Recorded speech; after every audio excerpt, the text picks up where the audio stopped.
Well, thank you everyone for being here today. It's my pleasure to welcome Secretary of Defense Lloyd J. Austin III to the Pentagon briefing room. The Secretary will deliver opening remarks and then take your questions. Please note that I will moderate those questions and call on journalists, so I'd ask that you raise your hand. If you have a question, wait to be recognized, and I'll call upon you. With that, over to you, Mr. Secretary. Thanks, Pat. Good morning. It's been a difficult few days for the Department of Defense, and the entire department is united in our outrage and sorrow over the death of 3 U.S. service members on Sunday in Jordan. We all mourn the loss of 3 Army Reserve soldiers serving at Tower 22. Sergeant William J. Rivers, age 46, Sergeant Kennedy L. Sanders, age 24, and Sergeant Brianna A. Moffitt, age 23. Our thoughts and prayers are with their families and their loved ones, and we know that this grief will never leave them. And we hope that they know that the department's love and support will never leave them either. We're also praying for the other American troops who were wounded. Now, our teammates were killed when a one-way attack drone struck their living quarters, and we continue to gather the facts about this deadly attack.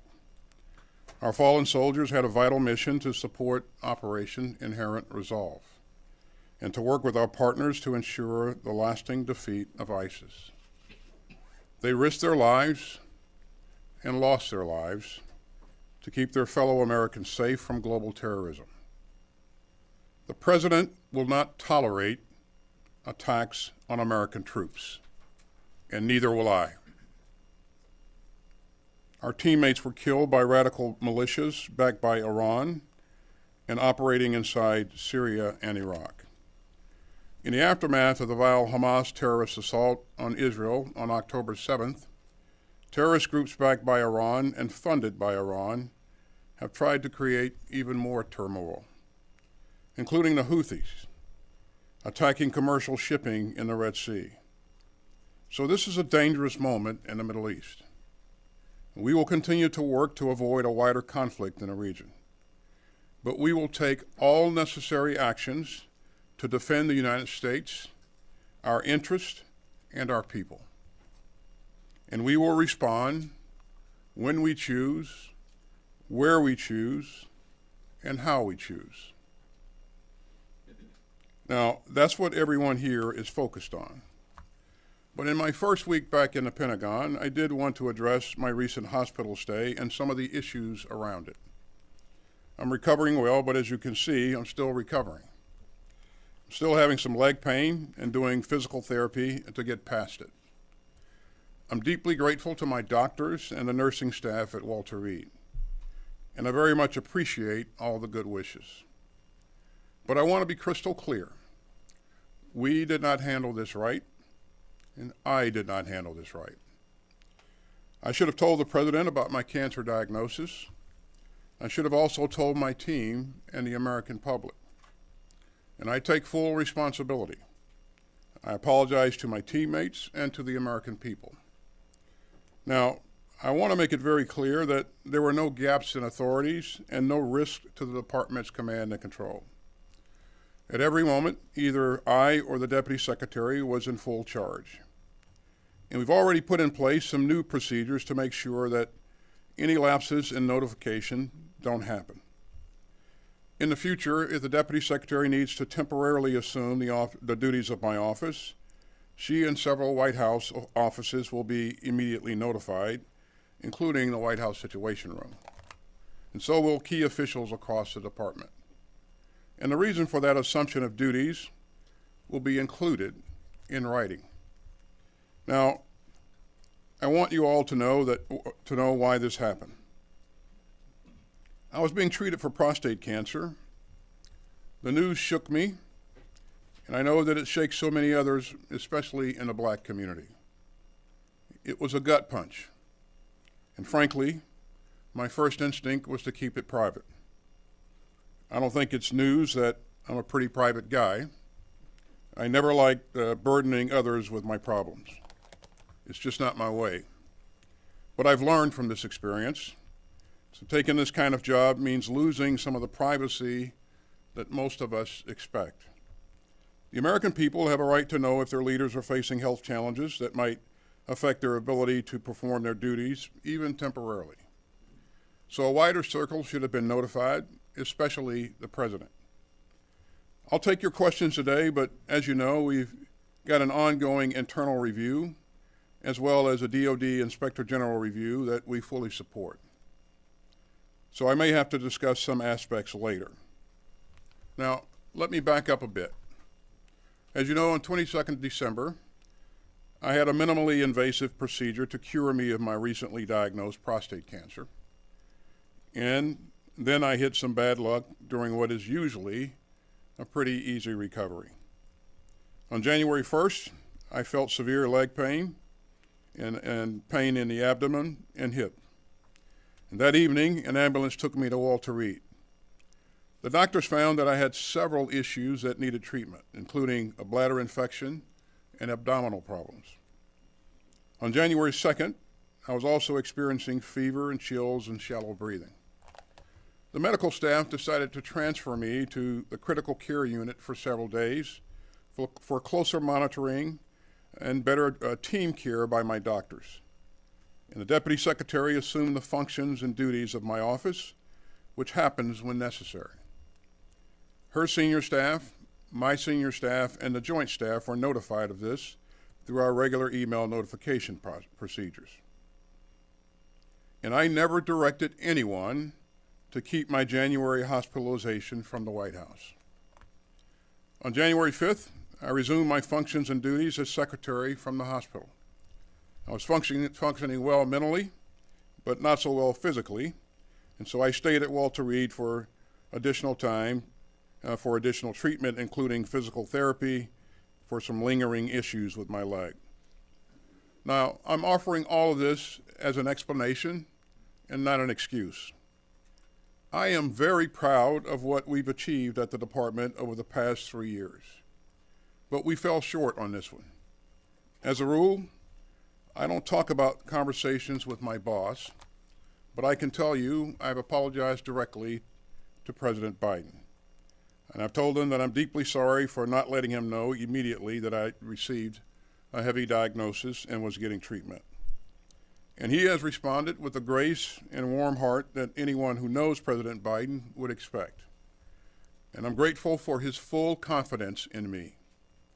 And finally, I also missed an opportunity to send a message on an important public health issue. And I'd like to fix that right now. I was diagnosed with a highly treatable form of cancer, a pretty common one. 1 in 8 American men will get prostate cancer. 1 in 6 black men will get it. And so I'm here with a clear message to other men, especially older men. Get screened, get your regular checkups. Prostate cancer has a glass jaw. If your doctor can spot it, they can treat it and beat it. And the side effects that I experienced are highly, highly unusual. So you can count on me to set a better example on this issue today and for the rest of my life. And again, I want to thank everyone for their well wishes and their great support. And with that, I'll take your questions. Thank you, Mr. Secretary. First question will go to Associated Press. Lita. Thank you. Thank you, Mr. Secretary. You said that you never directed anyone to keep this from the White House. Did you direct your staff or others to keep it from the public and from other senior staff members? And if you did not, has anyone been disciplined for doing something that you did not tell them to do? And then just quickly on Iraq and Syria, what is your response to the KH statement today that they are postponing or not doing any more attacks? Thank you. Good morning, Lita. To answer your question on whether or not I directed my staff to conceal my hospitalization from anyone else, the answer is no. In terms of my response to KH's statement, we always listen to what people are saying, but we watch what they do. And again, actions are everything. So we'll see what happens in the future. Okay, next question, we'll go to Fox. Jennifer? Sir, during that time that you were in the intensive care unit, there was an airstrike carried out, a drone strike against an Iraqi leader of a militia. How is it that, do you regret that the authorities were not clear at that point, and what can you explain about what was going through your mind at that time? And then separately, there's been a lot of telegraphing about targeting and responding to the drone strike, so much so that the Iranian proxy leaders have left the country. Some are back in Tehran. Has there been too much telegraphing, or is the point not to kill any Iranian commanders?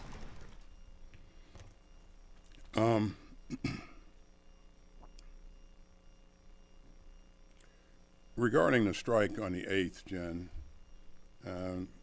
that strike was planned, and I had made recommendations to the president on actions that we should carry out, and President made a decision, and based upon that decision, authorities were pushed down to the Central Command commander, and as you know, a strike like that, you can't pick the precise time when that strike is going to take place. You want to minimize collateral damage. You want to make sure that you have everything right. And so the subordinate commander had the controls on that particular strike. So that I was very much involved in planning and the recommendations for that, and we knew that that would take place within a matter of days. In terms of telegraphing about strikes and whether or not people leave or will have left, you know, I won't speculate on any of that. I would just tell you that you know, we will have a multi-tiered response, and again, we have the ability to respond a number of times depending on what the situation is. Okay, let's go to Reuters. Phil? What did your deputy know about your condition, and when did she know it? Yeah, Phil, I think in terms of what she knew and didn't know, I think we should probably let that come out of the review. I think I won't speculate on what she knew and did not know based upon what information was passed to her. Again, I think the details of that will come out of one or both of those reviews. So. Okay. Gordon? Mr. Secretary, you say you didn't direct your staff to hide this truth or lie, but did you create a culture of secrecy that then the staff kind of interpreted your desires or your intentions when it came to you getting sick? Yeah, you know, I don't think I've created a culture of secrecy. I think there will be security officers, there will be other staff members who may perceive that they're doing things in my best interest, and you know, I can't predict or determine or ascertain what those things may be. I just know what I said and did not say, and of course, you know, I have a great staff, and they always want to intend to do the right things. But in terms of what one may or may not have perceived at any one point in time, I won't speculate on that. So. Okay. Let's go to ABC. Hi, sir. Thank you for doing this, and I think on behalf of all of us here, we wish you a speedy recovery. I'd like to ask you about the current situation in the Middle East. The message has been deterrence, deterring the attacks by the Houthis, deterring the attacks by the militias. Has deterrence failed? And if you are going to retaliate at the time and place of your choosing, is that not an escalation, particularly given all the rhetoric with Iran? And a question on your recovery, sir. At any point, did you feel that your situation had caused you to consider possibly resigning, given all of the political attention that had developed as a result of it? In terms of resignation, the answer is no. In terms of escalation in the Middle East, you know, our goal was to make sure that we contain this crisis in in Gaza, and that we prevented things from spreading to a wider conflict. Now, there's a lot of activity in the region, but there's always been a lot of activity in the region, and you know well that Iranian proxy groups have been attacking our troops even well before October 7th. And we can go back and count the numbers of attacks before October 7th, and they're not insignificant. There are things that are ongoing now. Well, things that are not ongoing.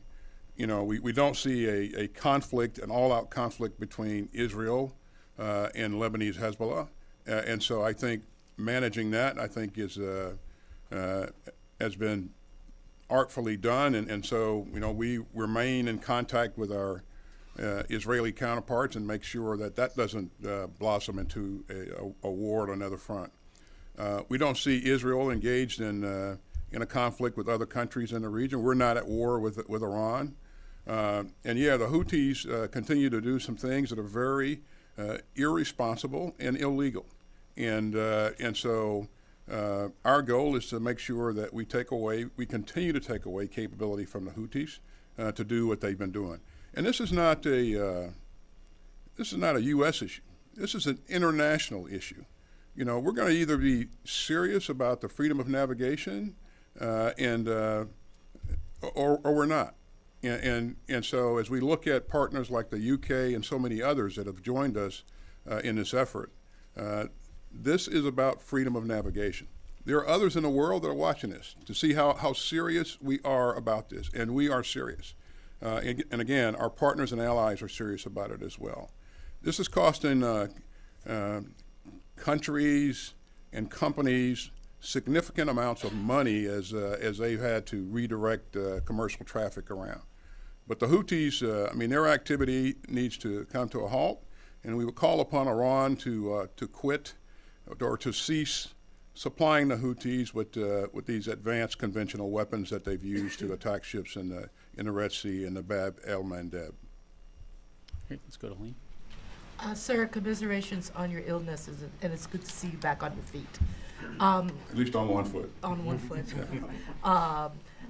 You said that you never directed your staff to keep the news of your hospitalization from anyone.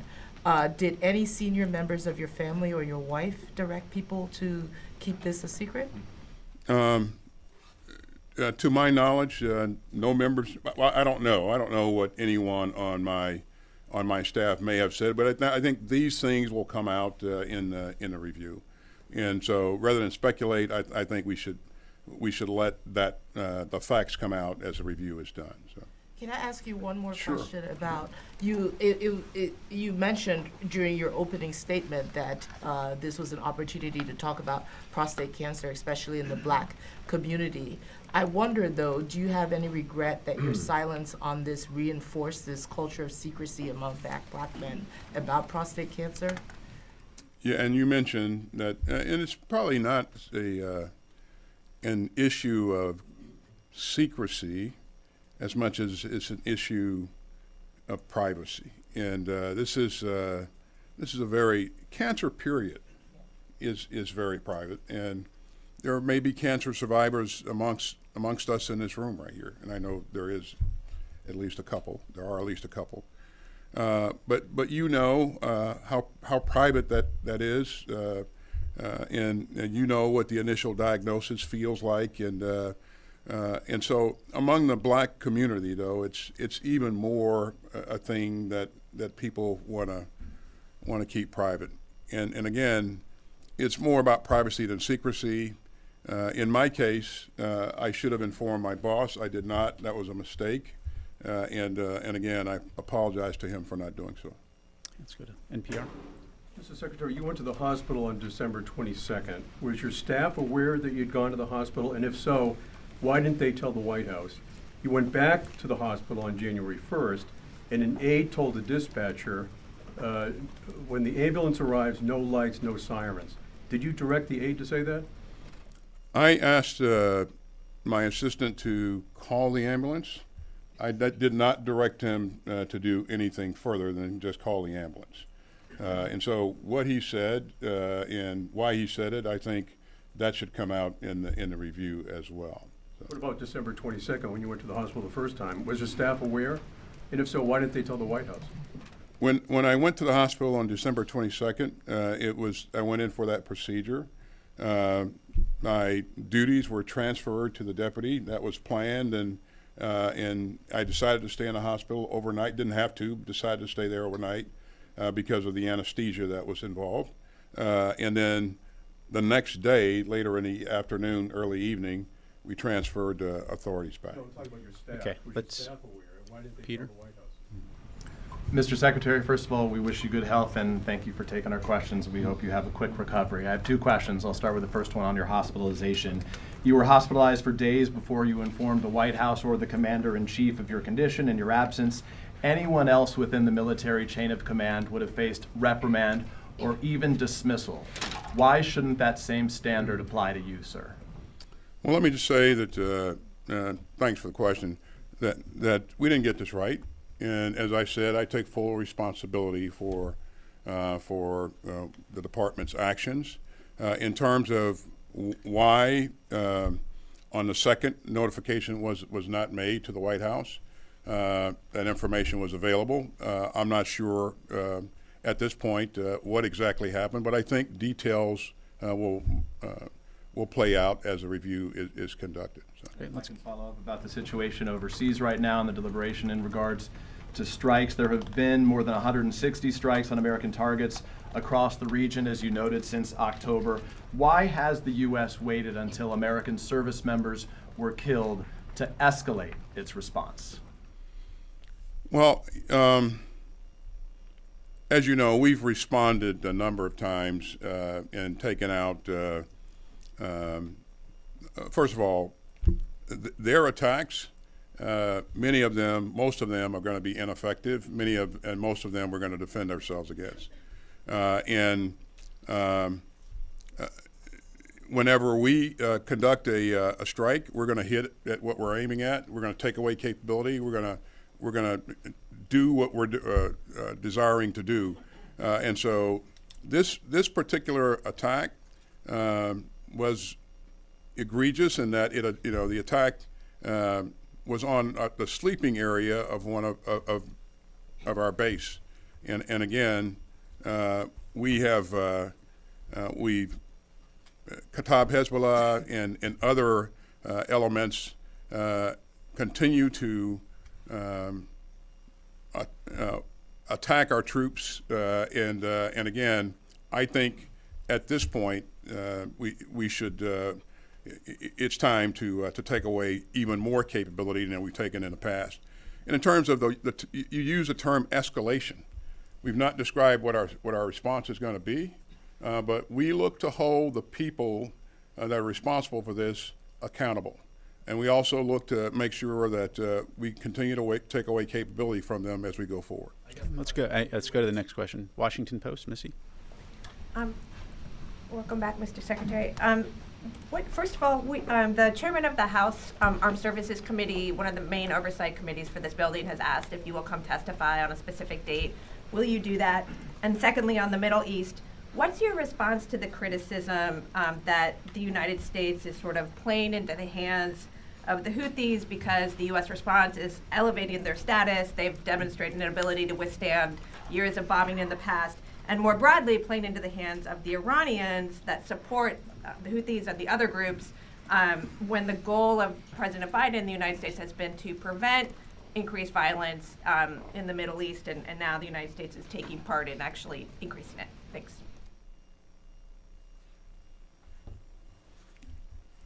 Missy, what was the first part of your question? Will you testify, as Chairman Rogers has asked? Yeah, so Congress had some very relevant questions that they've asked us, and we will continue to answer those questions. We'll continue to work with Chairman Rogers' office to address any additional questions or issues that he might have. And again, we'll stay in touch with Chairman Rogers' office as things play out. So. I'm sorry, on the Middle East? Yeah. Are you playing into the hands of the Houthis in Iran more generally? Well, Missy, you know, if you take a look at what the Houthis are doing, I mean, they're attacking commercial shipping. You know, initially they said that they're attacking commercial shipping because these ships were supporting Israel.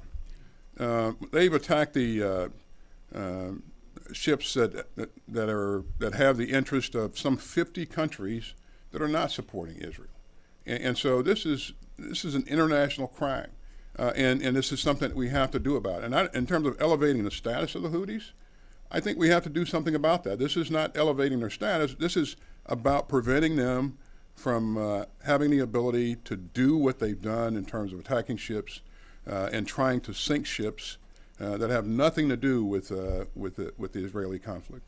Let's go to CBS, David. Mr. Secretary, we all saw a golf cart out in the hallway. Is that how you're getting around now? And how confident are you that your recovery is going to be complete enough to allow you to continue in what everybody recognizes as a very demanding job? Yeah, well, nobody recognizes that more than me, but that's the first time I used that golf cart, by the way, and but I think it's pretty neat. My leg will continue to improve. The doctors are confident that it will. My PT specialist, who I think is a sadist, is he continues to work me hard, and he has confidence as well. It'll just take time because of the nature of the injury. How much time? No, they can't put a number on in terms of days or weeks, but it'll be incremental improvement. I won't be ready for the Olympics, but I'll improve. So let's go to AFP. Thank you, Mr. Secretary. Does the U.S. need to escalate its military actions or do something new or unprecedented in order to deter Iran and its proxies? And if so, how can that be done without sparking a broader conflict? I think everyone recognizes the challenge associated with making sure that we hold the right people accountable, that we do everything necessary to protect our troops, and that we manage things so that they don't escalate.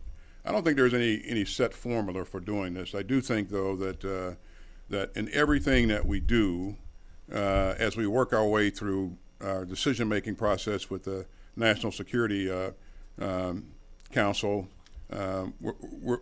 we're managing all of that, looking at all of that, and we're using every instrument of national power to address various issues.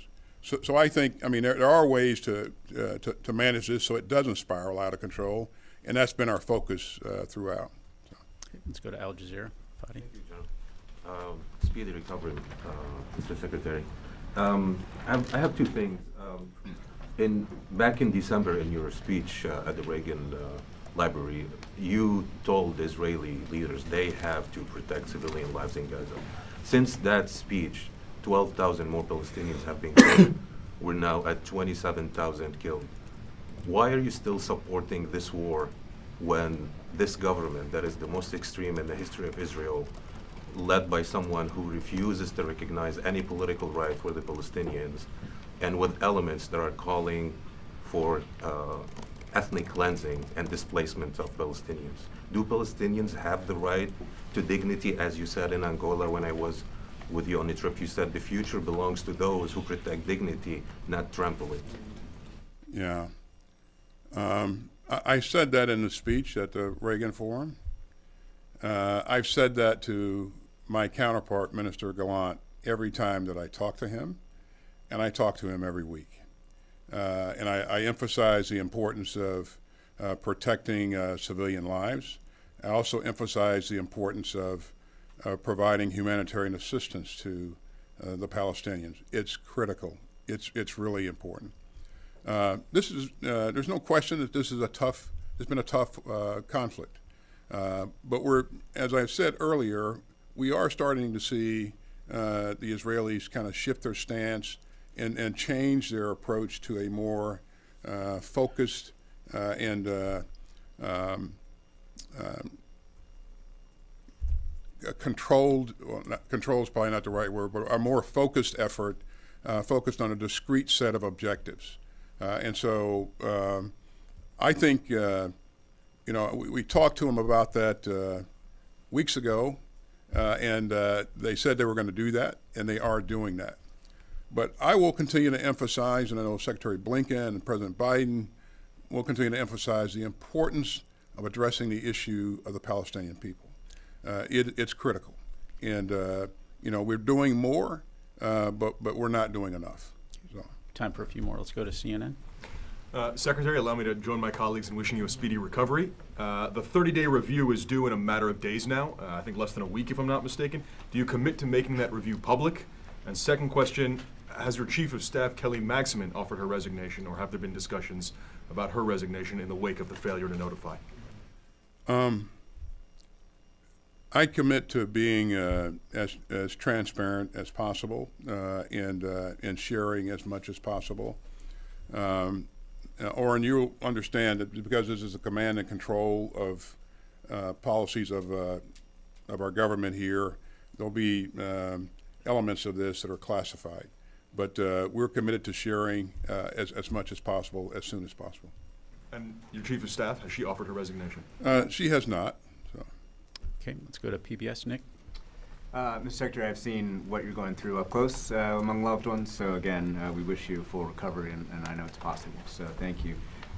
You described this as a gut punch, your instinct to privacy, but if I could just ask you bluntly, you had nearly a month between the time you learned of your cancer and the time that this came out to inform the President. How could you possibly think that it was okay not to tell him? If I could be blunt, and just a small question on Iran and the Middle East, what do you believe Iran knew operationally about the attack in Jordan, and how important is that when it comes to the U.S. response? So when the diagnosis was made, doctor highlighted that you have a finite window of time to actually get this done. If you go beyond that window, then you will have a problem. Christmas holidays coming up. For me to have as little impact on what we're doing in the department, Christmas was a time for me to take a look at getting that done. It was a tough decision for me, and I did not decide until very close to when the procedure was done to actually do the procedure. In terms of informing the President, again, I admit that was a mistake to not talk to him about that early on. When you're the President of the United States, you got a lot of things on your plate. And so putting my personal issue on adding to his all the things that he's got on his plate, I just didn't feel that was a thing that I should do at the time. But again, I recognize that was a mistake, and I should have done that differently. So. And what Iran knew about the attack in Jordan, or how operationally it was involved? We believe that this was done by an element of what is known as the axis of resistance, and these are Iranian proxy groups. And how much Iran knew or didn't know, we don't know. But it really doesn't matter, because Iran sponsors these groups, it funds these groups, and in some cases, it trains these groups on advanced conventional weapons. And so, I think without that facilitation, these kinds of things don't happen. So.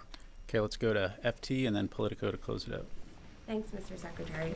Have you seen any signs that China has been successful in pressuring Iran to rein in the Houthis in the Red Sea? We have not. Again, what's happening in terms of close communications between leaders, we don't know, but we've not seen any visible evidence that they are encouraging or pressuring Iran to cause the Houthis to back off of what they've been doing. Okay. Final question. Thank you. Good to see you, Mr. Secretary. I also hope that you make a speedy recovery. I have two questions. First of all, do you regret not personally telling the deputy the details, the 2 times that you were in the hospital and the authorities were transferred to her? Do you think that she had a right to know? And then I have a question on the Middle East as well. As you heard me say in my opening statement, I apologize to all my colleagues and also the American people that I wasn't as transparent as I probably should have been up front. So. And then my second question, is there any discussion right now of withdrawing troops from either Syria or Iraq, especially given what has happened in the last couple of weeks? What's happened in the last couple of weeks is not driving us to consider withdrawing troops from Syria. There are ongoing discussions with the Iraqi leadership about our future footprint in Iraq, and I think that's been fairly well publicized. The High Military Commission, we've taken the first steps in conducting those meetings, and so that will play out over time. Does that include discussions about withdrawing troops from Iraq? It'll include discussions about our footprint going forward, for sure. Thank you very much, Mr. Secretary. Ladies and gentlemen, that's all the time we have for today. Thank you very much. We're still doing the forensics, Jan, but most of the drones in the region have a connection with Iran. So. Mr. Secretary, why a multi-tiered response? Why not one and done, get it over with, and get back into our conflict? You know, I don't think the adversaries are of a one and done mindset, and so they have a lot of capability. I have a lot more, and so you know we, as I said earlier, we're going to do what's necessary to protect our troops and our interests. So. Also, thank you very much. If it's multi-tiered, thank you. Multi-tiered, how can you say it's not an escalation?